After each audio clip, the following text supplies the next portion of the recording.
agenda hari ini, Bang? Ya, agenda hari ini Bang, pemeriksaan Oke, saksi. hari ini agenda pemeriksaan saksi dari para tergugat.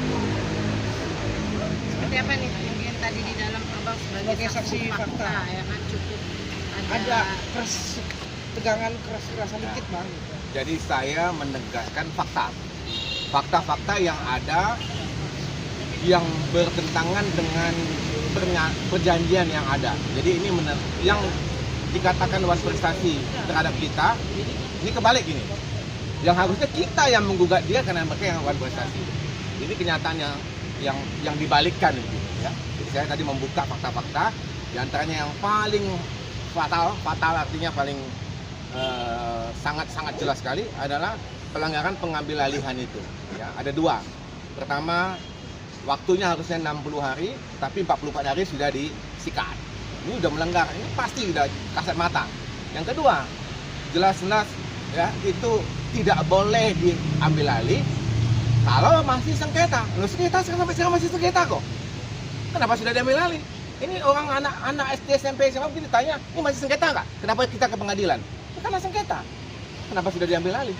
Itu ya. Ada satu lagi yang tadi saya terakhir ungkapkan tapi belum sempat dibahas. Ini kementerian kita, dunia pendidikan kita tercoreng. Kenapa tercoreng? Sekolah Lembaga Pendidikan Indonesia (LPI) mengaku sebagai lembaga pendidikan asing. Ini yang bahaya. Menjual nama Amerika yang harusnya izin sekolah pendidikan kerjasama atau sekolah internasional itu di sananya harus ada sekolahnya, harus ada kurikulumnya.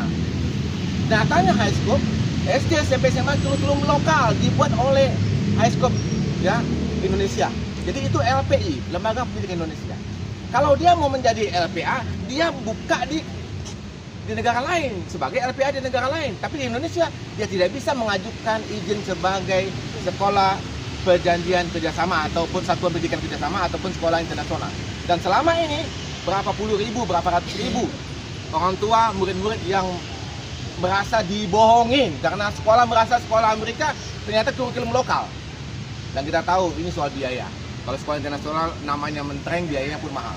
Ya, demikian mungkin tambahan dari saya. Ada beberapa kesalahan. Pertama adalah supply license ya, yang dia jual itu tidak boleh pertama.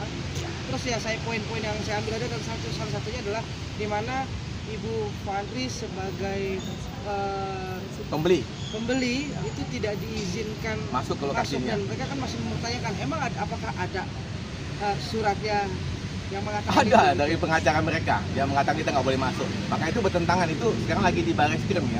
Karena kita mengatakan itu nggak boleh ya menyerobot aset kita, sekolah izin kita masih semua. Oke, upayanya Bang, kan bisa aja ya langsung menduduki kita tidak selama itu masih milik ibu. Tadi kan dibilang sama hakim bahwa Kita mentaati, menghormati proses hukum ya. Kita tidak mau dengan cara seperti itu. Itu cara-cara yang tidak elegan ya, cara-cara orang yang tidak berpendidikan sebetulnya, mengaku dunia pendidikan tapi tidak melakukan sesuai dengan dunia pendidikan. Oke, izin license dari Amerika sendiri kan untuk Highscope Simatupang sudah tidak ada ya, kalau salah di Sudah tidak ada, kan? sudah diputuskan ya. Dan semestinya kan harus mengganti nama ya. Sudah ganti nama mereka sebetulnya, dan mereka lagi mencari partner di luar itu, mungkin namanya NCH atau apa saya nggak tahu. Itu sebagai bukti bahwa Highscope itu sudah marah dan memberikan sanksi. Ini kan satu hal yang nyata dilihat. Kenapa diputus kalau nggak salah? Betul ya? Karena salah diputus, diberikan sanksi gitu loh. Oke, untuk Highscope Pranacamaya sendiri yang milik ibu tetap berjalan atau gimana? Sementara masih berjalan. Cuman ya diambil alih sama dia, uang sekolahnya kurang lebih 500-600 juta sebulan diambil alih. Ya, diambil alih tanpa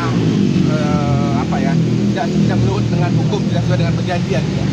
Oke, Bang, tadi kan abang sebagai saksi fakta nih menjelaskan surat detail segala macamnya. Dan abang mau memberikan pertanyaan dari pihak mereka gitu. Abang merasa gak sih bahwa apalagi pertanyaan sih orang semua sudah saya jelaskan gitu loh.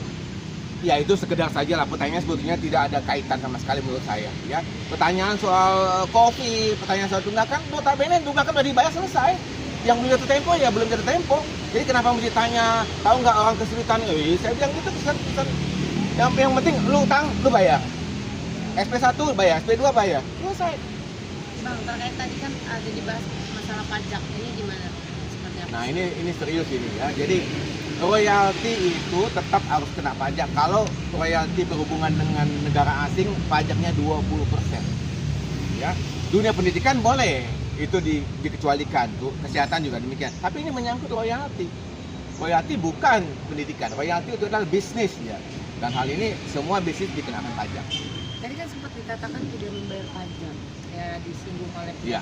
Ya. ya seperti apa nih, mungkin abang kan juga Ya, jadi selama ini unit-unit termasuk kita tergugat itu minta faktur bukti pembayaran pajak ya. Dan mereka mengatakan ini pendidikan tidak ada ya. Saya pada waktu dengan pengacara ya bertemu dengan mediasi dengan pengacara mereka, pertanyaan konyol benar menurut saya. Seorang kepala keuangan mereka mengatakan kalian yang bayar, yang harus buka faktur pajak dari Hong Kong itu.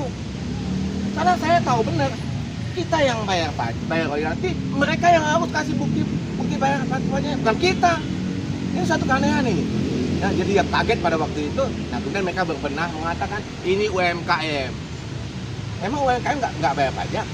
UMKM kalau 5 tahun $5 juta, $2,5 juta, 40 miliar, 1 tahunnya 8 miliar. Itu lebih dari UMKM. Kalaupun UMKM itu tahun 2018 UMKM, sedangkan Highscope mulai dari tahun 96. Sebelumnya gimana UMKM?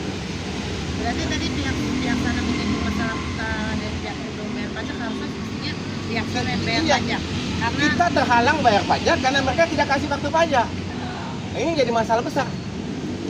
Ya, kita nggak bisa melunasi. Kita sebetulnya dengan faktur pajak mereka kita bisa kasih ke kantor pajak nih atas nama yayasan kita. Tapi karena mereka tidak kasih, ya kita jadi terhalang kan.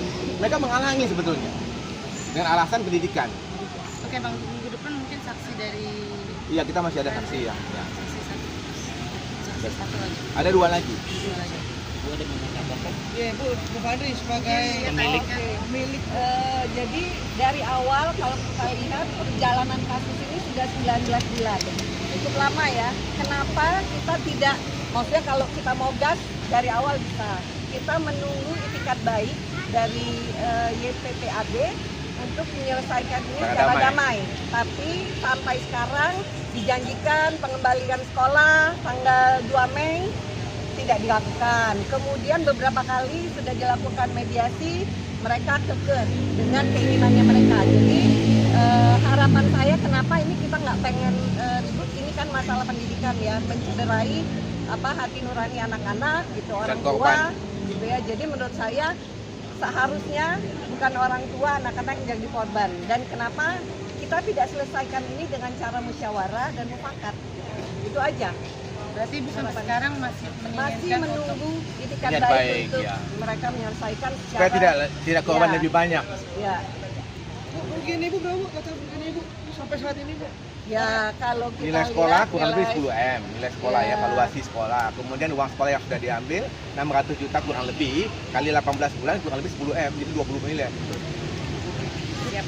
Makasih.